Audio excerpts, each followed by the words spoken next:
who is this kid?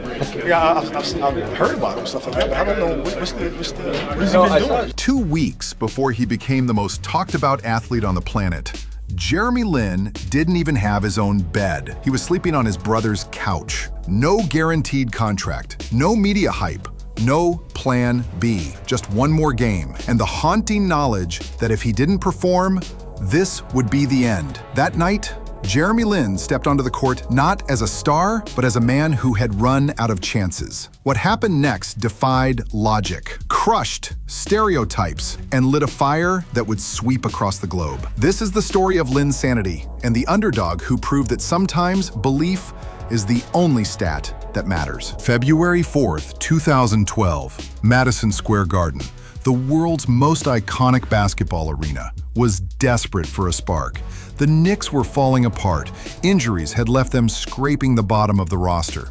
Enter Jeremy Lin, fourth-string point guard, undrafted, barely used. To the coaching staff, he was a last resort. To the public, he was anonymous. To security, he was mistaken for a team trainer, repeatedly. His own agent had told him earlier that day, if you don't show something tonight, this might be your last game. And to make things worse, he didn't even have a place to sleep. His brother needed the couch that night for guests. Jeremy found a friend, teammate Landry Fields, and crashed on a rented 6-foot sofa. The next evening, he made history. 25 points, 7 assists, an explosive fourth quarter that brought the crowd to its feet and left the NBA stunned. The headlines didn't know what to call it yet, but something was brewing, something nobody, not even Jeremy, could have predicted. Before the cheers, there were years of silence. Jeremy Lin wasn't just overlooked, he was ignored. Despite leading Palo Alto High School to a 32-1 record and a state championship, no Division I school offered him a scholarship. He had sent his own tapes, highlight reels, full quarters of play, even handwritten letters. Still, nothing. He grew up across the street from Stanford, and they never called. It wasn't just his height or build, it was something deeper. Jeremy didn't fit the mold of what college scouts thought a basketball player should be, especially an Asian American basketball player. There had never been a successful Asian American guard in the NBA, and nobody wanted to be the first one to take that risk. But Jeremy kept playing, kept studying, kept dreaming. Harvard, of all places, finally gave him a chance. Not because they saw a future NBA star, but because they needed talent. And Jeremy, with his 4.2 GPA and reputation for humility and discipline, was a perfect academic fit. But on the court, he didn't just play well, he excelled. He put up double digits early. By his junior year, he was nearly averaging 18 points, 5 rebounds, and 4 assists per game. He was a consensus All-Ivy League first-team selection and one of the most efficient players in college basketball. And still, the NBA turned its head. He dropped 30 points on 12th-ranked UConn and future NBA star Kemba Walker, and the silence continued. He graduated with a degree in economics and enough accolades to fill a trophy case, but when he declared for the 2010 NBA draft, his phone never rang. Jeremy wasn't shocked. He'd seen the scouting reports. Not athletic enough, flawed jumper, can't defend at the NBA level, and the most common, doesn't pass the eye test. What does that mean exactly? Even Houston's analytics department had ranked him 15th in their predictive models. But the coaching staff still said no, because Jeremy Lin, standing at 6'3" with a modest build and the wrong background, didn't look like a professional athlete. But he didn't let that stop him. The Warriors picked him up. It felt like a dream come true, a hometown kid returning to the Bay. But the dream didn't last. He played sparingly, and eventually, the team cut him to make cap space in hopes of signing DeAndre Jordan. They never did. Then came Houston, another contract, another cut, and then New York. The Knicks claimed him off waivers. He was now on his 3rd team in 1 season. Nobody believed he'd last. On the Knicks, Jeremy was behind Tony Douglas, Mike Bibby, and an injured Baron Davis. He wasn't even in practice scrimmages most days. He stood on the sideline, watching, waiting, there only in case of injury.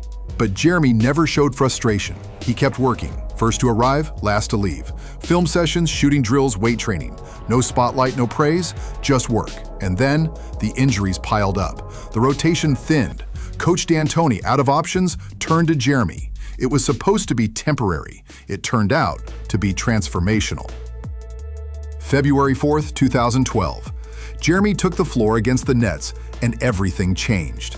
He played with confidence, fluidity, fearlessness. He played like he belonged. The Knicks won. The media perked up. Then came the Utah Jazz. Jeremy started and dropped 28.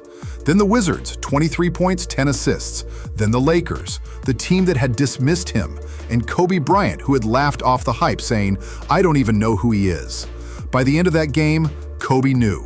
Jeremy Lin dropped 38 points and outscored one of the greatest to ever play the game, in front of the world. From there, Linsanity exploded. It was more than a nickname. It was a movement. What made it special wasn't just the stats, it was the story. A player with no hype, no guarantees, and no support system had outperformed the biggest stars in the game. And he did it with humility, with class, with joy. Lin's jerseys sold out across the world. The Knicks went on a win streak. TV ratings soared. Chinese and Taiwanese fans tuned in by the millions. And for the first time, Asian American kids saw someone on the biggest stage who looked like them. It wasn't just about basketball anymore. It was about possibility. But basketball, like life, is never simple. Coach D'Antoni resigned. A new system was installed. Lin's role shrank. Then came the injury, a torn meniscus. His season ended not with a roar, but with silence. He'd played 26 games, averaged 18.5 points and 7.6 assists, and turned a broken team into a playoff contender. But when free agency hit, the Knicks let him go. Houston offered a contract, a 3-year deal with a steep third-year salary, a poison pill to scare off New York. It worked. The team Jeremy saved, the one whose jersey he had made the best-selling in the league, walked away. Just like that, the era of Linsanity in New York was over. In Houston, Jeremy did well. Not great, not historic, but solid. He averaged 13 points, 5 assists, played with heart, made plays, but with James Harden controlling the ball, Jeremy's opportunities shrank. He moved on to Los Angeles, to Charlotte, to Brooklyn, Atlanta, Toronto. Each stop brought moments, game winners, smart passes, flashes of the brilliance we once saw under Garden Lights. But the injuries kept coming. His minutes faded. Still, he stayed positive, stayed grounded. And in 2019, Jeremy Lin became the first Asian American player to win an NBA championship with the Toronto Raptors. He didn't play much in the finals, but he was there. He had earned it. Linsanity wasn't just a sports story. It was a human story. A reminder that no matter how many times the world says no, all it takes is one moment, one door, one shot, and everything can change. Jeremy Lin was never supposed to make it, but he did. And in doing so, he gave hope to millions who now believe they can too. Because sometimes sleeping on a couch is just the beginning.